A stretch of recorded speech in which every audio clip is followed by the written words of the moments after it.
dengan mengucapkan Bismillahirrahmanirrahim. Upacara serah terima jabatan Kabak Rem dan Kabak Long Polres Aceh Jaya hari Selasa tanggal 18 Februari 2025 dimulai.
Saudara-saudara pejabat baru akan mengucapkan sumpah jabatan.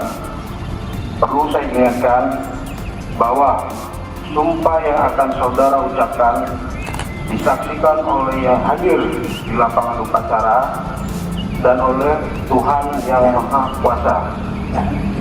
Oleh karenanya, apabila saudara-saudara melanggar sumpah ini, maka akan menjadi konsekuensi pribadi di dunia maupun di akhirat.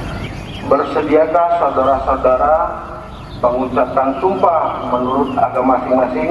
Siap, bersedia. Silakan ikuti atau ulangi kata-kata saya. Demi Allah saya bersumpah. Demi Allah saya bersumpah.